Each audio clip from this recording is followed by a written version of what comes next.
Hello everybody, today I wanted to make a video that's a little bit off track from Red Star Games. But you say, Trimondius, you faggot, you said in the last video that RSG is next on the barbecue grill. Not this. Where is your punctuality, you bitch? Yes, I know, but I couldn't resist making this video. Why? Well, I have been extended a formal invitation by a certain someone who epically owned me on Twitter while having a meltdown for 2 hours. So, agendas and ideologies have extended into fandoms for years, mixing politics with hobbies in an ever grander quest to seem cooler and substitute that for a personality. It's not something new. For a while we've seen all kinds of extraordinary individuals who really can't help themselves but virtue signal about shit no one cares about, where they mix their little escapism from the world with issues like trans rights for Transformers. Transformers, get it? Yeah, I'll see myself out. And which character is either a non-binary otherkin individual or a polyamorous grey asexual being. Such concept is not only like a virus, but when you take a good hard look after a few years, you see how these communities degenerate into pure and utter cringe, and thus gain a bad image on the internet altogether. Of course, the majority of these people have a certain political leaning. We call them leftards, or the ever so overused term of SJWs. Since I have experience with these kinds of people, I can tell you exactly how these people destroy everything they like. They first act as a vocal minority into the fandom, though most of the times they don't even support in good faith the franchise they claim they love. After they do this, they co-opt the narrative of said fandom, saying this isn't inclusive enough, we need said changes so the collective understands what this story or these characters are about. After everything is said and done, you see a rapid decline in the favorability from the outside regarding said franchise. All because a bunch of ass clowns decided to take over a franchise step by step. You see this happen with Marvel Comics back in 2016, when their sales tanked because they replaced their whole writing staff with a bunch of virtue signalers who focused on my diversity quota than good stories. You see this happen with the SCP Foundation, which I swear to God is a mirror image of what happens now in this decaying community we're a part of. Of course, who could forget what happens when the company panders to this small vocal minority?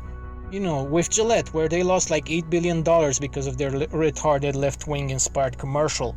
For over 4 years, Bionicle, a franchise where fictional cyborgs fight against the forces of evil, is now being co-opted by said individuals for a perverse narrative where everyone has to fall in line with their way of thinking and their hollow political agendas. To the point where any goodwill that was left in this damn community has either disappeared or it's thrown into the gutter faster than a tuna sandwich. So if you want to see the future of what this community entails, I'd recommend you read up on the franchises I mentioned above.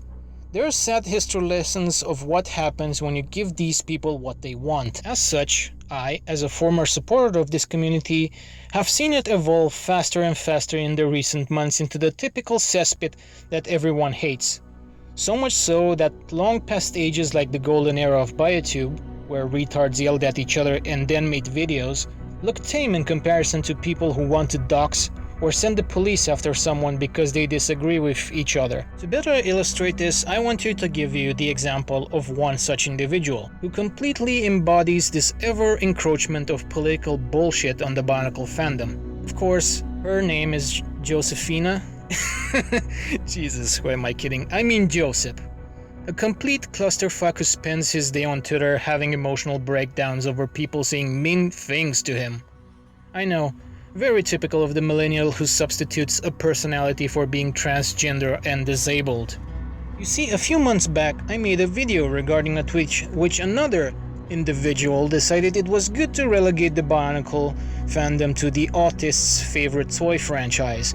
And while indeed it was a rushed, shitty edited video, my point still stands.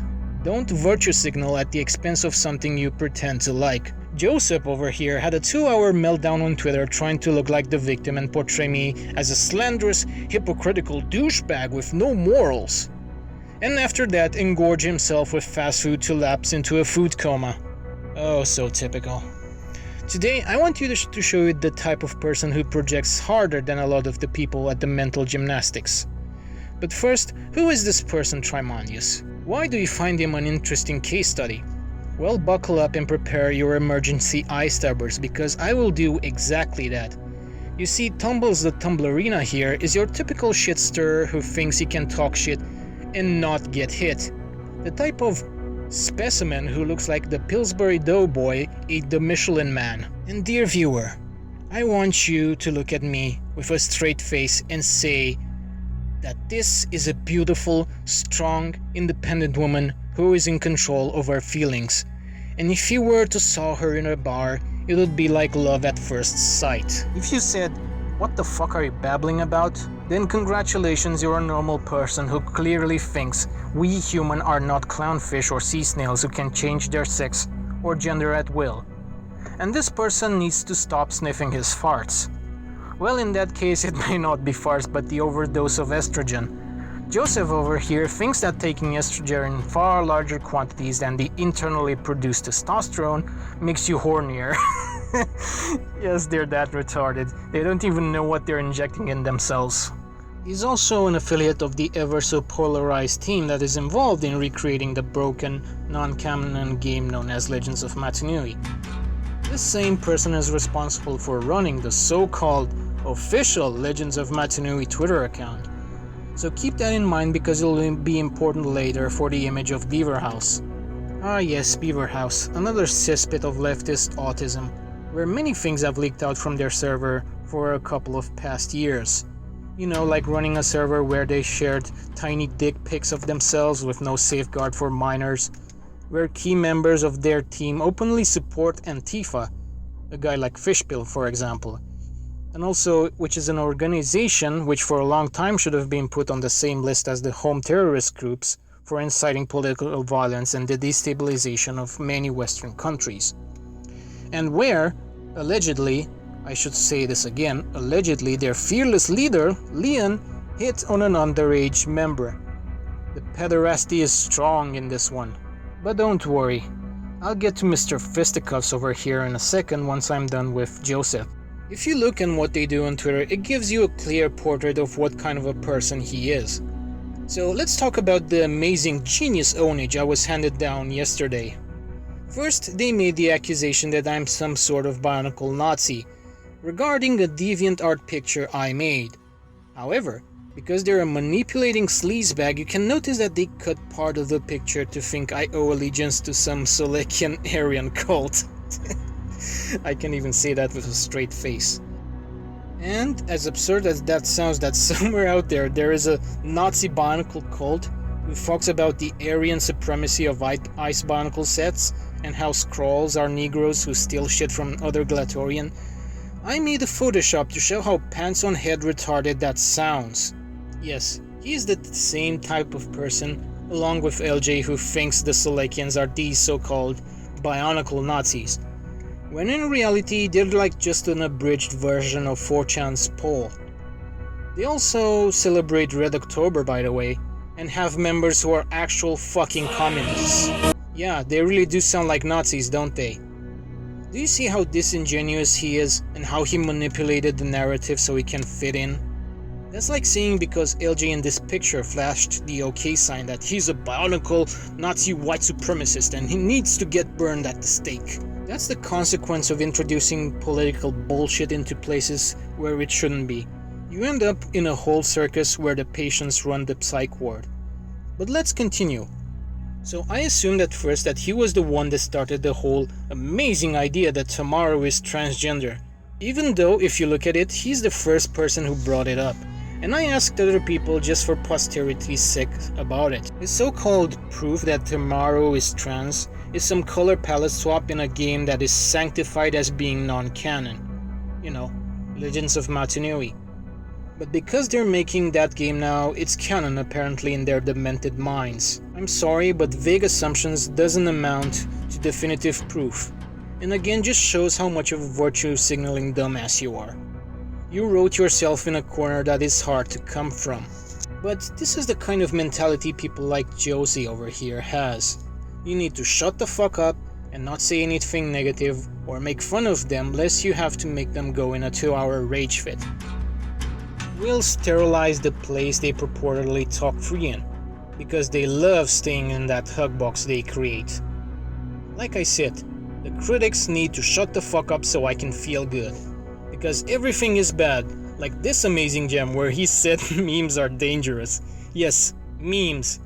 The things that are supposed to make you laugh and feel a little better are very dangerous. This kind of mentality also reflects the numerous problems he has when it comes to their so-called little business.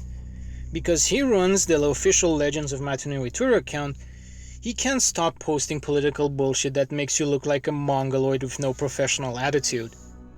This is why on many occasions even his friend told him to stop acting like that, including big boss man Liam. As you see the full portrait come into place of who this malicious and disingenuous person is, you come to realize something. This is a person who is overtly attached to his internet life, to his internet image, to the point where even the slightest slight is enough to cause a mental breakdown.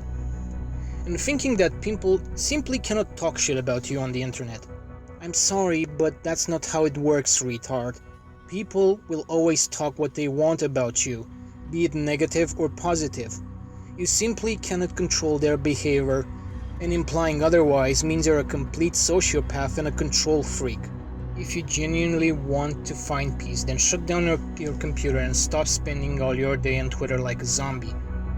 Make some actual friends who do sugar talk to you in real life. So please do continue to meltdown on Twitter if that gives you some sort of justified self-satisfaction, when in reality it's only making you miserable. I will continue to mock your pants-on-head retarded statements. But speaking of opposition, maybe we should talk about the metrosexual-looking null-armed person called Liam, because he's the best friend of Josie. Liam is an interesting individual. He is the head honcho of this ragtag team of misfits, and the best friends of Joseph, like I said, responsible for Beaverhouse, Team Lightstone, and Legends of Matanui. So you'd think he would act more professional and less overtly subjective than Josie. But because we live in the land of hypocrisy, he is no better. On multiple occasions, this little manlet gets very aggressive to the point where I quote, "They will never speak another word with that insolent maw of theirs ever again." Oh there, put your thesaurus down, genius. So I'm assuming that now I mocked both him and Josie, that I should expect to get a 5-knuckle sandwich from this very fit and menacing individual. Yeah, right. Looks like a stiff wind could get the best of this guy. But of course, if he can't Muhammad Ali your ass into the hospital, he will try to dox your ass for perceived malignant behavior. Liam, in many ways, is the stereotypical internet tough guy who substitutes professionalism for Twitter threats, which by the way is against Twitter's terms of service. So you'd think that with being the boss of all of this business, that it would run smoothly and the money would roll in. But if there's anything we have learned so far is that nothing goes according to plan with these people. Because Liam over here is the epitome of financial genius. Here you can see a GoFundMe page where he was scammed by a complete stranger for $680. So now he's begging the internet to pay for his fucking rent. You can't make this shit up. This guy who runs this big business and is responsible for helping complete Legends of Matanui and running assets basically gets scammed by some random ass guy, lulling him with a very believable story. All of them act like this, by the way, and is a perfect example of what happens when you introduce politics into fandoms. It makes everyone equally as miserable and turns people off from what they enjoy. Be it Joseph, Liam, Ganto, the end result will always be the same. Complete and utter subversion of the franchise/hobby, followed by a malicious agenda pushing wave. And while I personally don't give a fuck what happens with Bionicle, you the viewer who maybe still likes to involve yourself in the community and maybe help from time to time, should acknowledge what happens when you let these people run your fandom.